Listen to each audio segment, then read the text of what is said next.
Namo Om Vishnu Badhaya Krishna Pashtaya Bhutale Shrimati Bhakti Vedanta Swami Namane Namaste Saraswati Devi Gauravani Pachaline Nivasisha Sunyavhari Pashtatara Satarine Jai Sri Krishna Chaitanya Prabhu Nityananda Shri Advaita Gadadhar Shiva Sari Gaura Bhaktavinda Hare Krishna Krishna Krishna Hare Hare Hare Ram Ram Ram Hare Hare. Okay, let me share something very special. The Bhagavad Gita here is coming up. Hare Krishna, you should be able to see it now there on your screen. And we're kicking off with 932, and there's 32, we're 34 verses in this chapter. So we'll see how we go. We might well finish this chapter today. If not, sure we will finish it tomorrow. Right, because Chandravali, Hare Krishna. Okay, so same as usual, if someone would like to read, did I press record? I did, yes. Someone like to read this Sanskrit, or do your best, doesn't matter if it's not spot on. And then the translation in purple. Yeah, I can read. Go ahead. Who was that? Who said they could read? Two of us said, but Lavanga, you can read. Yeah, okay. All right, thank you. Go ahead. So I'm reading 932. Yeah, now this might bring up a certain topic of discussion. We shall see. Mami parta vyaprasritya yepisyu papayonaya striyo vaisya sata sutras tepi anti patam gatim. O son of Partha, those who take shelter in me, although they be of lower birth, women, Vaisyas, merchants, and Sudras workers, can attain the supreme destination. It is clearly declared here by the supreme purport by Srila Prabhupada, Jai Srila Prabhupada. It is clearly declared here by the Supreme Lord that in devotional service there is no distinction between the lower and higher classes of people. In the material conception of life, there are. Oh, sorry. Yeah, here we go. Yeah. There are such divisions, but a person engaged in transcendental devotional service to the Lord, there are not. Everyone is eligible for the supreme destination. In the Srimad Bhagavatam 2.4.18, it is stated that even the lowest, who are called chandalas, dog-eaters, can be purified by association with pure devotee. Therefore, devotional service and the guidance of a pure devotee are so strong that there is no discrimination between the lower and higher classes of men. Anyone can take to it. The most simple man, taking shelter of the pure devotee, can be purified by proper guidance. According to the different modes of material nature, men are classified in the mode of goodness, brahmanas, the mode of passion, kshatriyas or administrators, the mixed modes of passion and ignorance, vaishyas or merchants, and the mode of ignorance, sudras or workers. Those lower than them are called chandalas, and they are born in sinful families. Generally, the association of those born in sinful families is not accepted by the higher classes, but the process of devotional service is so strong that the pure devotee of the Supreme Lord can enable people of all the lower classes to attain the highest perfection of life. This is possible only when one takes shelter of Krishna, as indicated here by the word vyaprasritya. One has to take shelter completely of Krishna. Then one can become much greater than great jnanis or yogis. Okay. Right, so Krishna's finishing here. This chapter is called, what's this chapter called? The Most Confidential Knowledge, excuse me. Okay, and we had the verse right in the very beginning, Raja Vijaya Rajagoyam Pavitam Idam Uttamam. So this verse here is continuing to describe the glories of bhakti, yeah, the glories of pure devotional service.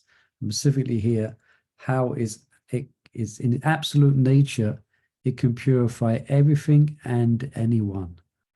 Yeah. So any questions or comments or complaints here? And the complaints is the right word.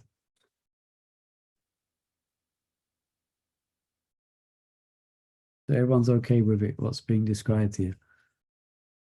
You can Prabhu, you're looking for that particular word where it says women are the lower caste. You're expecting some controversy But there, then and it froze. how did you guess? because you've done this class so many times before, and this always creates controversy. I've been in classes with Yeah, you. we used to do it on the Friday evening. I mean, if you we don't have to discuss it, but I thought if it did come up as a Oops. subject of question, then we can look at it. But mainly our audience here, mainly devotees here at Mother Mongol, and mainly yourselves, you're all women. So I Actually, not the body.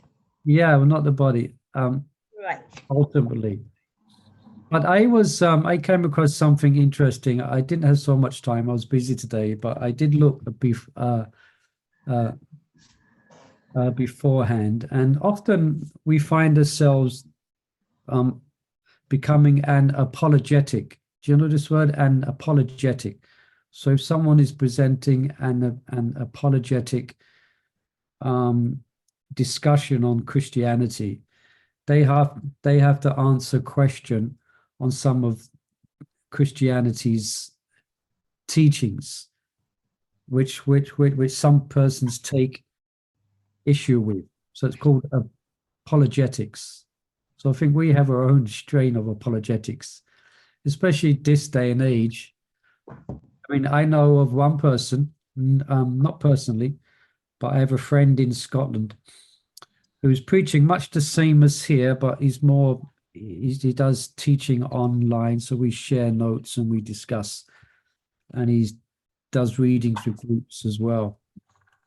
And here he was cultivating one very enthusiastic lady who was very much coming forward in Krishna consciousness.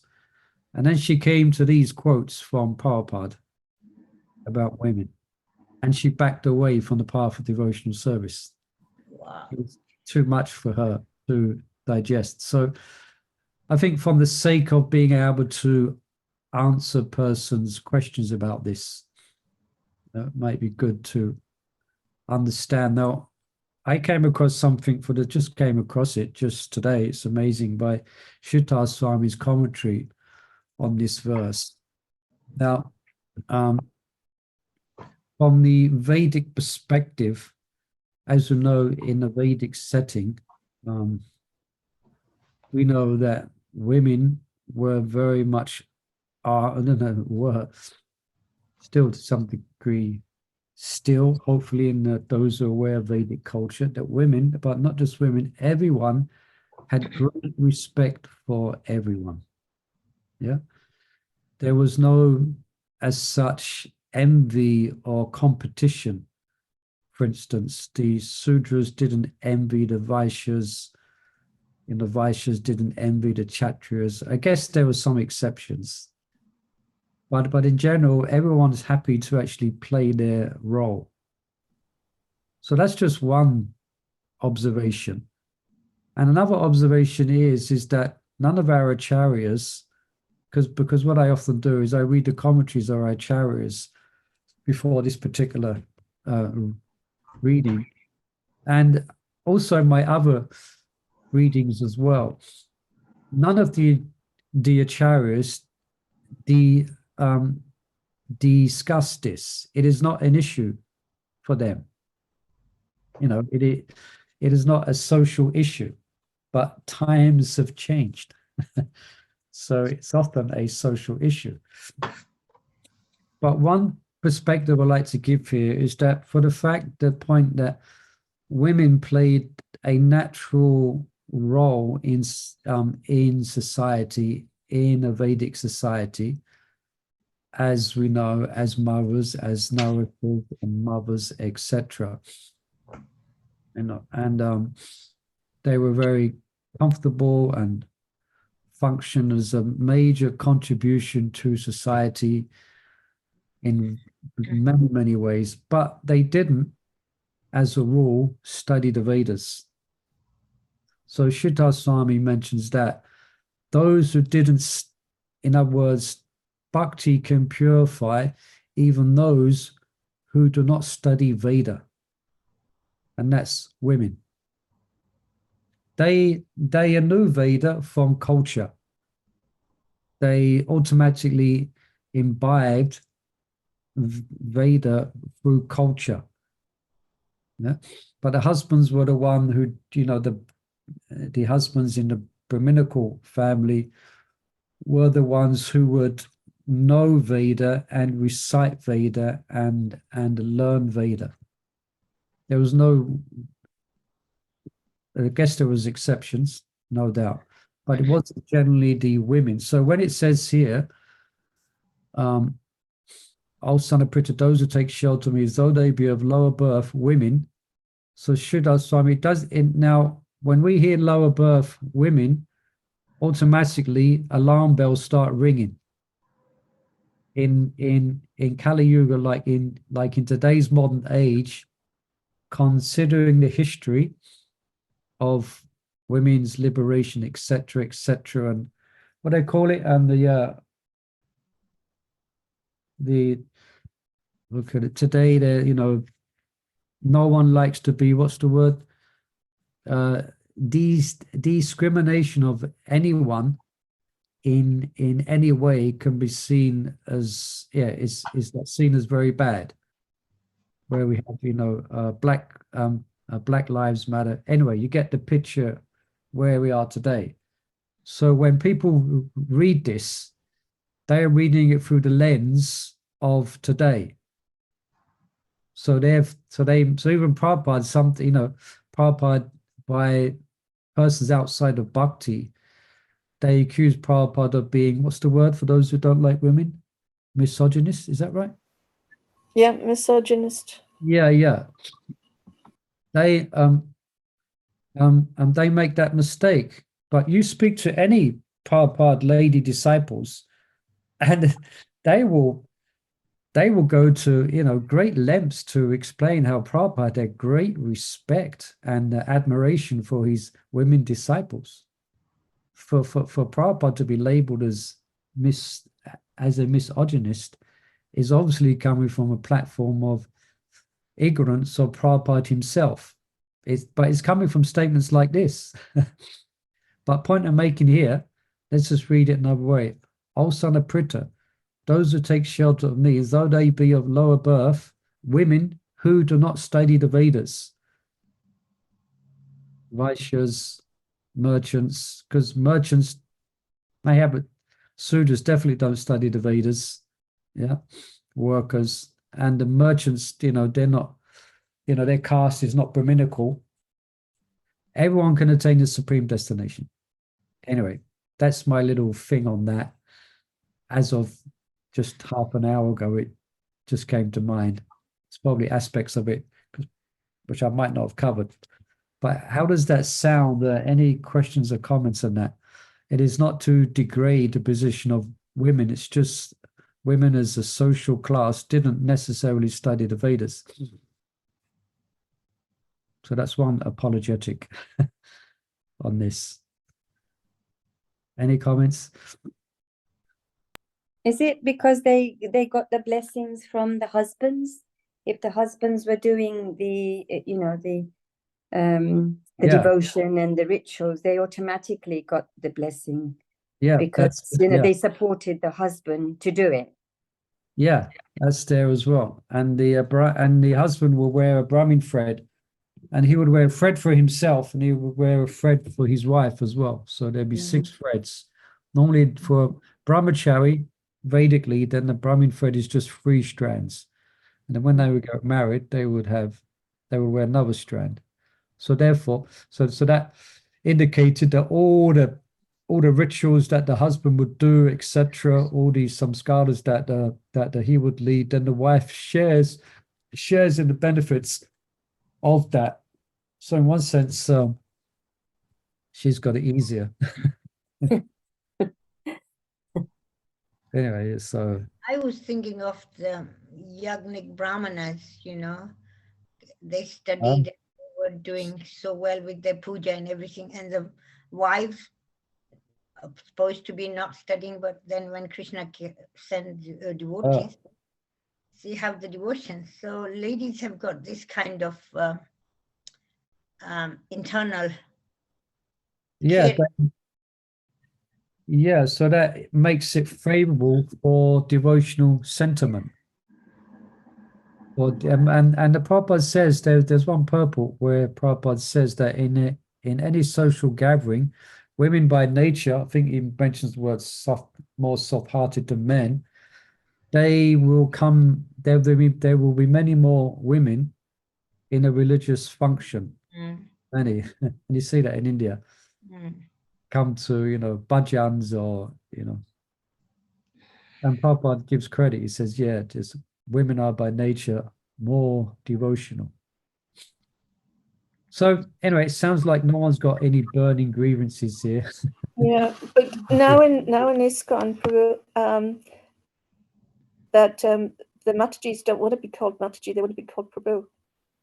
Yeah, I mean, not all Matajis. There is a couple of there is one Prabhupada disciple, and I won't mention names, who she makes a point of this to be called Prabhu. And my spiritual master doesn't agree with it, and I know others. So there are some, but I don't think it's caught on myself. I think it's only this one, with all due respects to her. She's a Prabhupada disciple and very senior lady. And I'm not going to mention names, and we shouldn't mention names, but I don't perceive that as all ladies are going along with that. Yeah, yeah, but it's there. So It's there, yeah. Yeah, so it means that like people even within ISKCON don't like to have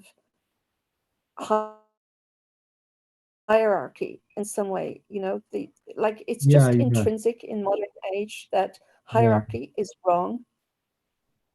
Yeah. So it's very difficult to talk to people about it because they really, really think that everybody is equal, even though it's obvious that we're not all equal. Yeah. But yeah, people are very insistent that we shouldn't have any kind of hierarchy. Yeah, or bowing down to people is like, looks a bit crazy to some people. So that's why it's difficult, when people come up against this, they have a hard time getting over this hurdle of, Yeah, that's a good point as well. That's also an aspect to it as well. But Veda is interesting. In a Vedic society, then there is hierarchy, but there's no envy because everyone's engaged in the devotional service of the Lord and they're happily engaged in their natural duty. But today, I guess it's Kali Yuga, so everything's completely up for grabs. Everyone thinks they're a great philosopher. Everyone thinks their opinions are worthy. So yeah, so this is a common thing today. Murli Prabhu, I have a question. What about gurus, female gurus in ISKCON, initiating gurus? Okay, I totally understand. Sure. But why not a lot of initiating? There are, but on a relative, if you see, there are only very, very few percentage when compared to the male. Yeah, that's an interesting live issue in our society. I think that's just as a natural consequence of clashing of cultures. And it's interesting, I mean, in the sense that you have the North American ISKCON in North America and in Australasia as well. ISKCON and the leaders very much, especially in some parts of North America and some ISKCON gurus, they're very much into presenting it, Krishna consciousness, without so much of the Eastern Indian Vedic setting. yeah, to try and attract and trying to make it comfortable for Westerners in general, for instance, because for Western people, often for Western people, for them, again, this is something they find that they're not comfortable with, that the fact that women can't be gurus. That's an issue for them, for some. So some of our teachers, some of our leaders are kind of presenting ISKCON from that perspective.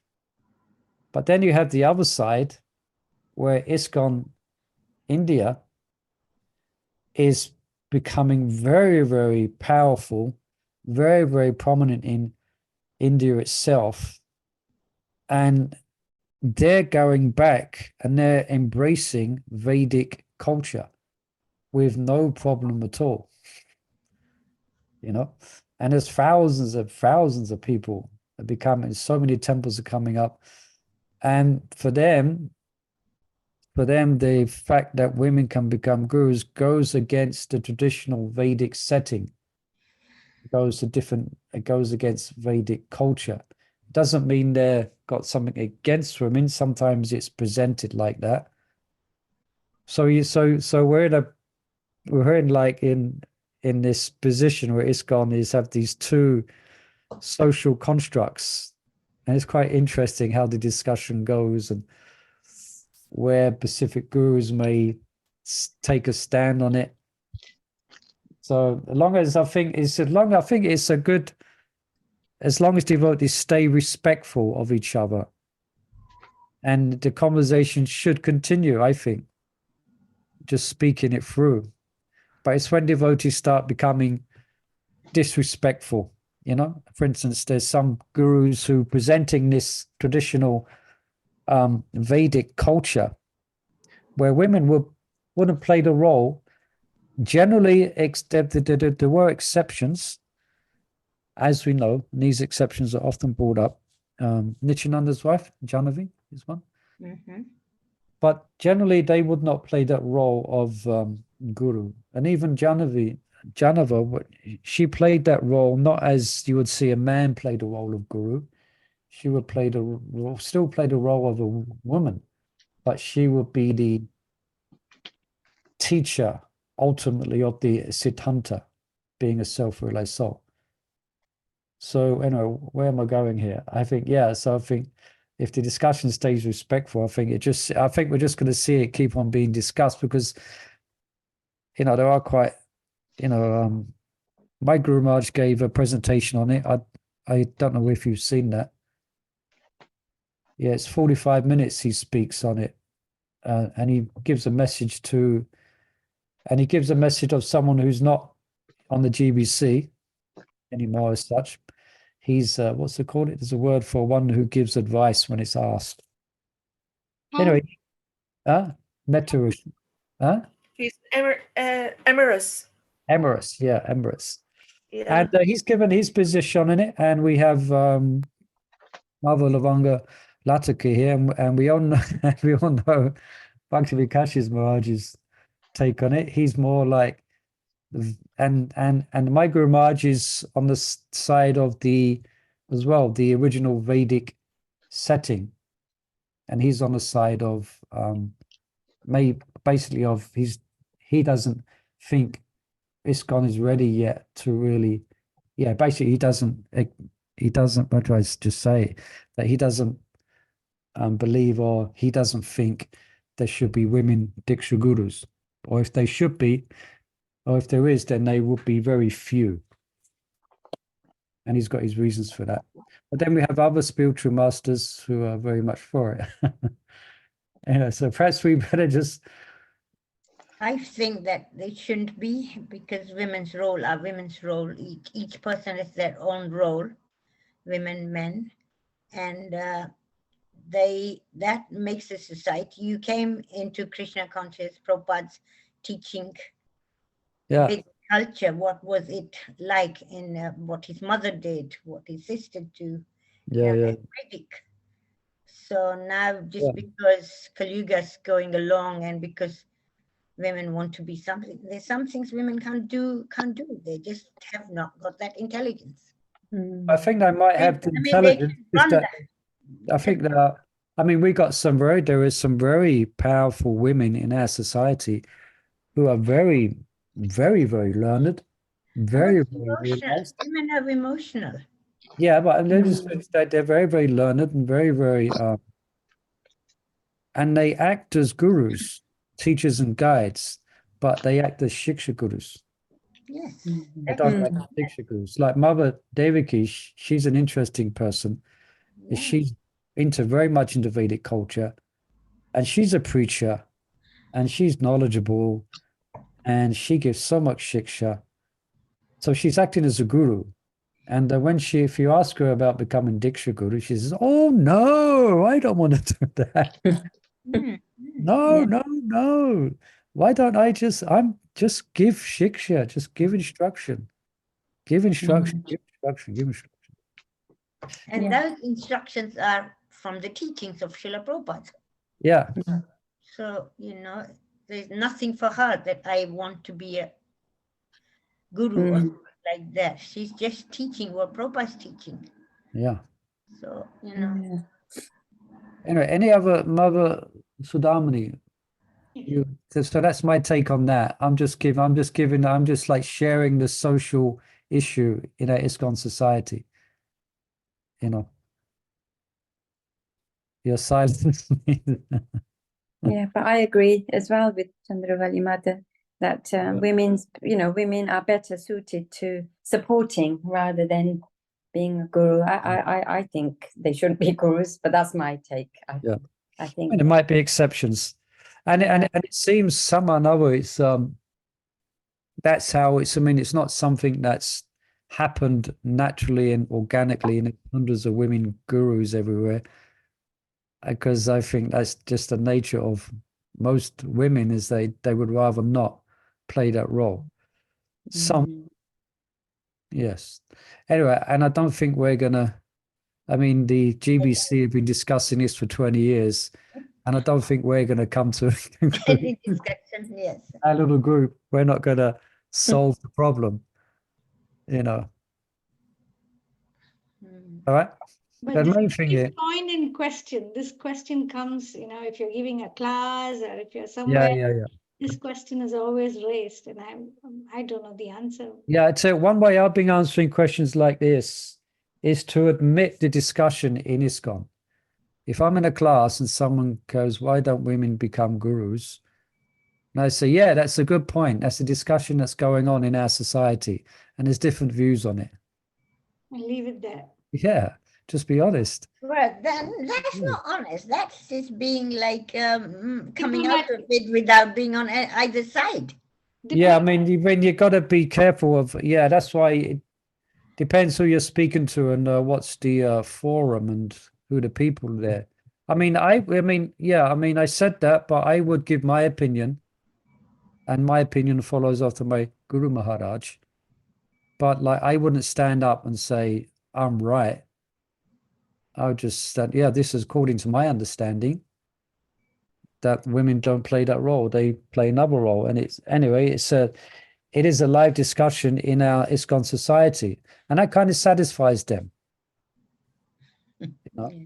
We don't, I mean, if I'm pushed to the point, then I will make my stand on it.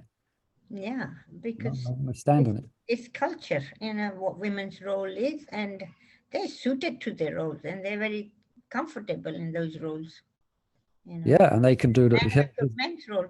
There are things that men cannot do that women can do. Yeah. Multitasking. But we're dealing with we're dealing with a society which is going a complete different direction.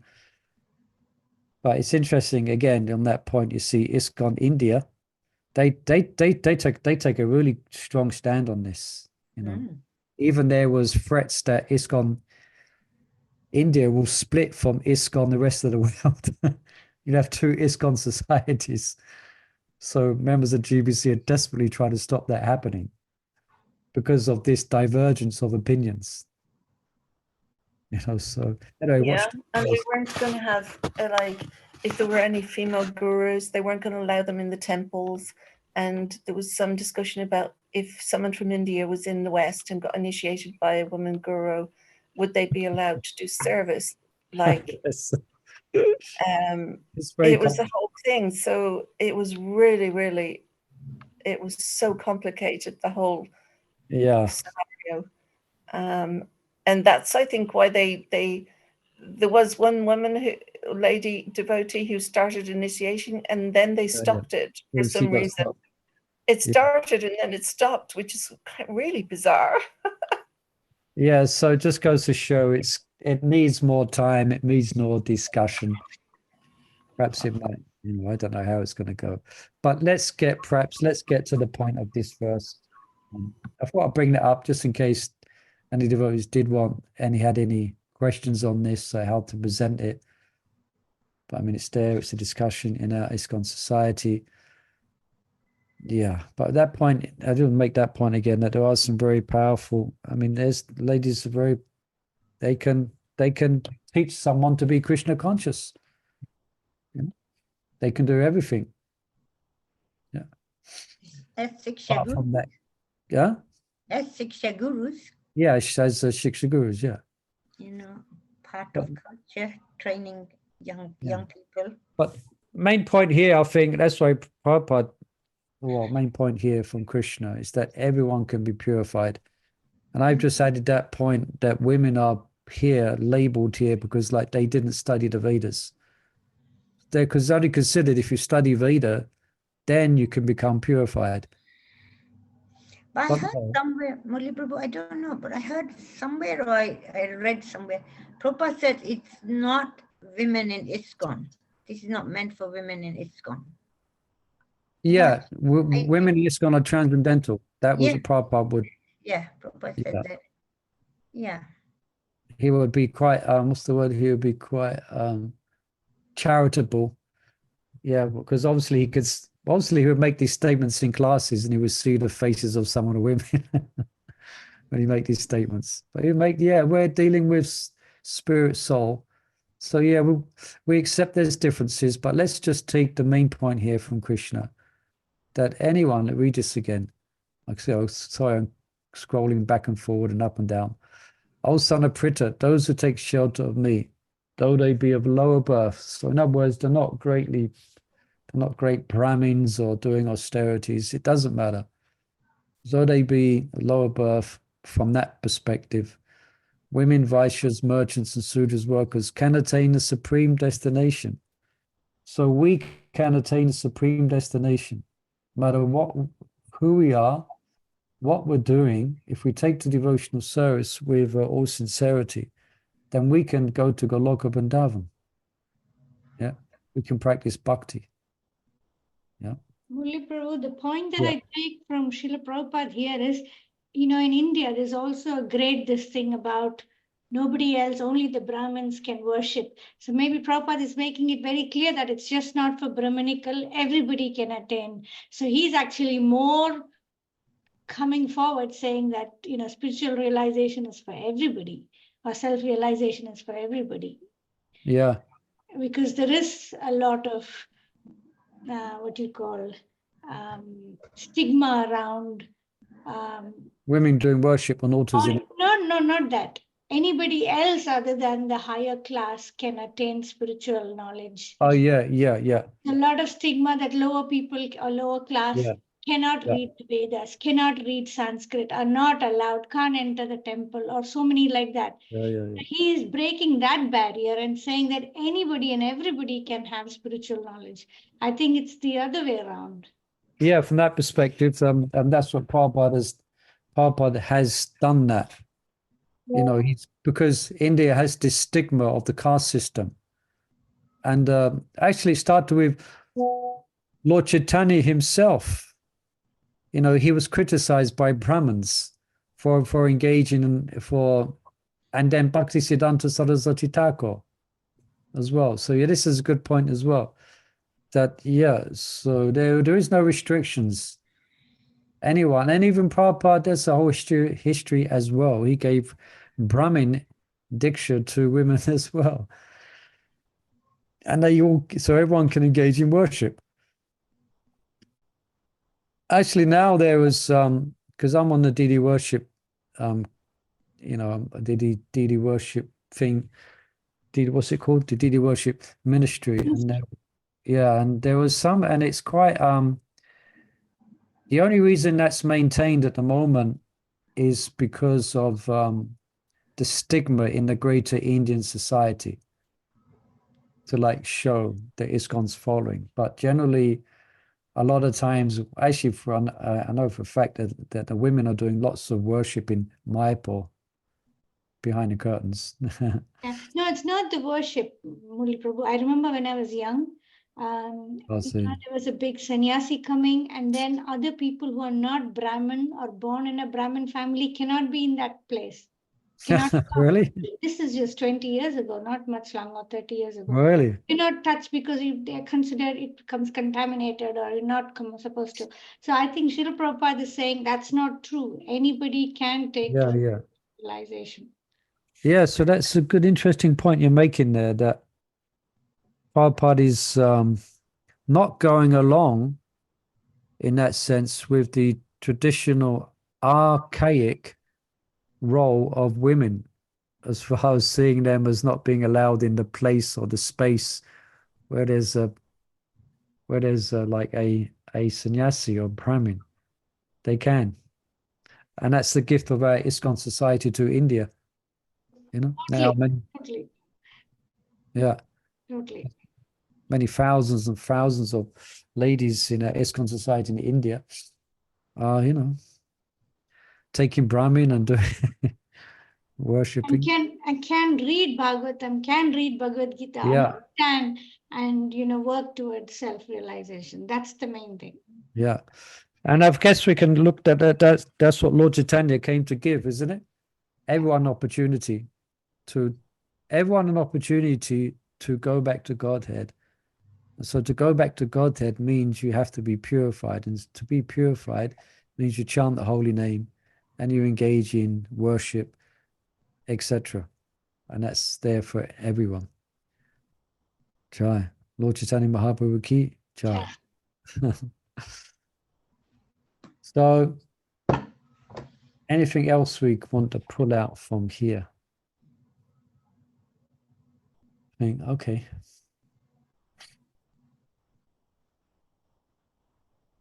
All right, so let's let me just look here. Look, any comments? This verse is a continuation of Krishna's declaration, and so it also glorifies the potency of bhakti. Even the most sinful can become purified by devotional service. Here Krishna speaks about those who have taken a lower birth. The next verse describes those who have taken the higher birth. Okay, so from Vedic culture and higher birth. So this is the next verse. Okay, someone like to read 933? Yeah. Go ahead, please. Yeah. Kim puna brahmana punya bhakta rajasayastata anityam ashukham lokam imam prapya bhajasvamam. How much more this is so of the righteous brahmanas, the devotees and the saintly kings. Therefore, having come to this temporary miserable world, engage in loving service unto me.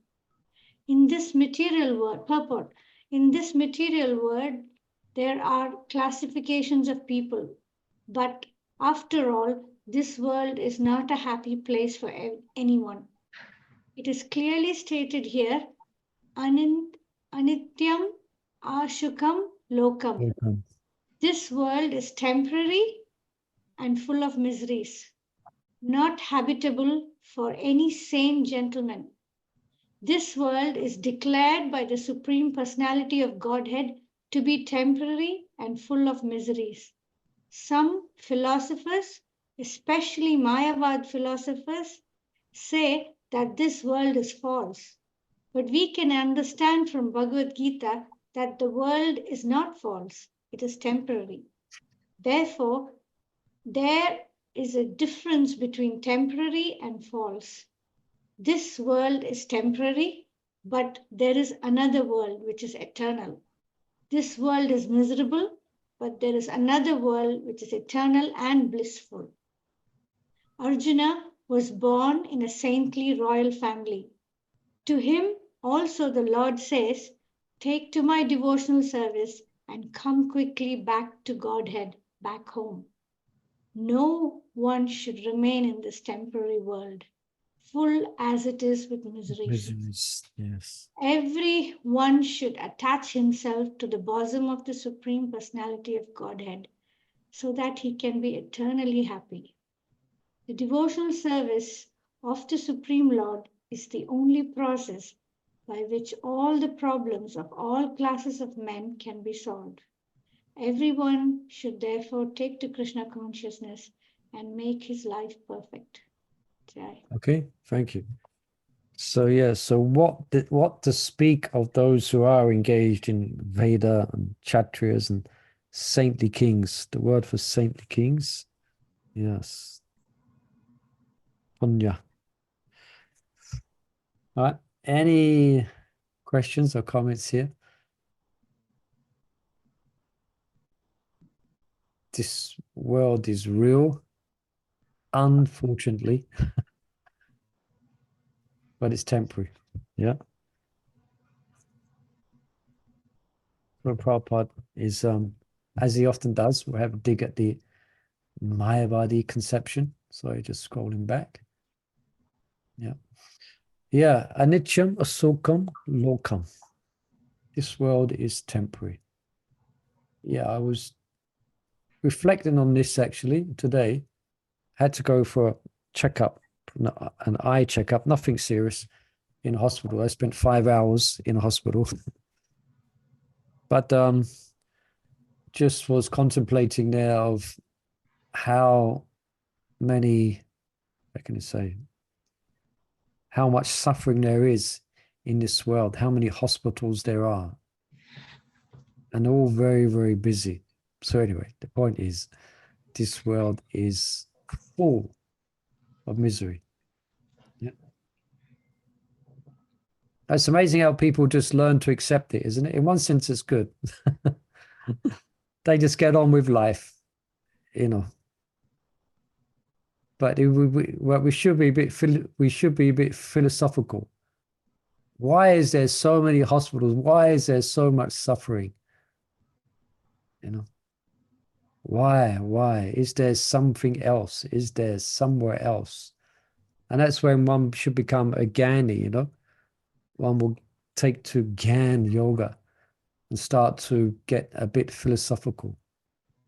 But a mistake to make, which Prabhupada is highlighting here, is to consider that it's kind of a mental exercise to consider that this world is not real. So if you consider it not real, then all the negative emotions are also not real. So you put yourself into some type of illusory sense of freedom. You know, making sense? Because nothing is real. Nothing matters. Nothing of is of any importance. It is all Maya. It is all false. Nihilist. That's called a nihilist as well, where everything is absurd. There's some Western nihilists who are similar to Mayavadis. Everything in this world is absurd. It is not real. So even it gets to the stage where some philosophers, some people will actually commit suicide based on their philosophy. It's so sad. I think I might have mentioned, but I saw that there's one country, I think it's Sweden or somewhere, where they have legalized euthanasia. Yes, Switzerland. Yeah, Switzerland, and generally it's for people who have terminal issues, you know. But also it can be done by. There's one lady. She's perfectly healthy, and she's 35 or 36, and she's come to the stage where she's realized that she'd rather die. and she's got nothing wrong with her health. It's just a philosophical conclusion that she's come to. And so she's gonna end her life because of the pointlessness of the life being pointless and having no meaning. So this is really sad. It means that she hasn't got one of Prabhupada's books. He needs to get a book to read that. No, if we have bhakti, if we take the devotional service, then it has lots of meaning, and it's worth living. Yeah. This place is, yeah, but I think even though when I go to work, a lot of people kind of like say, oh, life is so miserable, so enjoy yourself, or life is short, enjoy yourself. So I think the more miseries that are coming, they just want to enjoy themselves even more, because I think they have no conception of, there is another life. They just think life is short and you've got one body, enjoy it while you can. A lot of people have that attitude. And I think a lot of the younger generation, they like Friday night, enjoy, and then be miserable for the weekend because you've drank too much. And then, once you get your pay on Friday, enjoy, but they have no idea. It's really sad. And most of them live on the Instagram, they just think that's life, just be on the phone. So it's difficult to preach to people like that because they're so one-track mind. They think you're weird. Yeah. And the question could be raised that are they okay? That's their decision. That's their philosophy. Yeah. But are they enjoying? No. They think they are. They're suffering. Yeah. But hopefully, devotees in this world, even though we have our difficulties, we have our internal struggles, and sometimes spiritual life can be quite challenging. But there's there's an underlying joy that we have, which other people don't have. Okay, we have our existential moments in spiritual life, which causes devotees sometimes to become quite thoughtful or quite grave. They're dealing with attachments and things like this. But underlying, devotees are easily joyful. There's especially for chanting Krishna's holy name, and if you're thinking of Krishna, and the next verse will describe manmana bhavad mat bhakto. If you engage in these activities, then we can be somewhat joy, but not joy in devotion. The joy of devotion. Yeah. I think my point of view is I feel as if even if you're going through some difficulties, that it's temporary. That there's a better place, and by chanting that, you're kind of reflecting that this is all temporary and there is something better for you. So I think your faith kind of keeps you steady, I think. Yeah, that's correct. Yeah, your faith in something sublime in the Krishna. So that's a good meditation that we can have when comes to the time when we are leaving this body. No matter how much pain we're in, how much inconvenience it is only going to last a certain amount of time. There's different, sorry to speak on this subject, it's a bit morbid, but there's different stages in dying. Some of you might know if you're nurses or work in the health industry. There's a stage called where one is actively dying. It's actively dying, where there's certain symptoms that the body exhibits where everyone knows, okay, the next few minutes they're going to be gone. So it's only a few minutes. Hare Krishna, Prabhu. Can I? Yes, please. Yes. Prabhu, yeah. I went to a care home last week. Yeah. There was a lady there, my age, triple my size, poor thing. She cannot even sit on a wheelchair, and her kidneys have collapsed, and she's only working 6%, so they're not going to do anything about it. And she's got two, and she's such a jolly, sweet lady, and all she does is watches Netflix and Coronation Street all day long. And I wanted to really help her. I mean, I feel so compassionate towards her, but I don't know what I can do to kind of help her at the last stages of her life. Yeah, what's the best thing to do is just to make friends with her, which you might already do. Do you actually work in a in that environment, or was you visiting someone else? No, basically my husband is getting into care homes, and so Okay. we just went to see one, and it was really like, it's quite far, so I wish it was nearby and I could spend more time with her, and just because I did say, your best friend is Krishna, and can you say Hare Krishna? And she said it about 9 times. Oh, And that's, she was quite happy. I said, that's just going to make you really happy. She said, what does it mean? I said, it makes you really happy, just say it. And then she said it, so well, I there didn't you know go. what else to do. You've already done what you can do. Yeah, and then while I was there was a death at the same time in another room, so they were all running around, and I went there and I just started chanting there, and I thought, okay, Krishna, help this soul that has just departed. But I mean, I feel so compassionate and I'd like to do something for them, but please bless me if I can do something. Yeah, sometimes it's like that. Sometimes as devotees, we're going to see people suffering, and we just have to come to terms that we might not be able to always help people. Yeah. Yeah, just like on the war field, then you got the medics. So the medics will only deal with those who got a chance of living. Yeah. If they observe someone in this, they've been so badly injured and their life is going to ebb out in the next 15 or 20 minutes, then they won't give them any attention. Yeah. They might put they might put something under their head. So Yeah. but then they will concentrate on those who will. But but what you done was great. Okay. Or just chant the holy name, Yeah. I just wanted to tell her, why don't you watch like Baby Krishna, because she likes watching Lilo and Stitch and Disney movies. And I'm going to ask her if she wants to watch Baby Krishna and maybe spend a bit of time with her, watching it with her, and hopefully that might. So that's why I said if you make some type of build up, some type of relationship with her, then you could probably take liberties like that and send her mind in another direction. Yeah. And she'll be so blessed, if she does somehow or another. Yeah. Krishna. Okay. So this is the nature of this world. Let's look at that term again.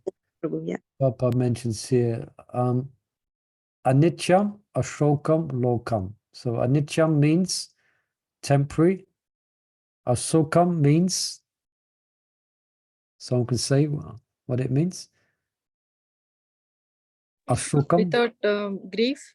Yeah, without grief. Sukha means happiness, isn't it? Sukha. Sokam, I thought. Sukha is happiness. Yeah. Ashuka, full of miseries, and lokam. So that's the nature of the whole world.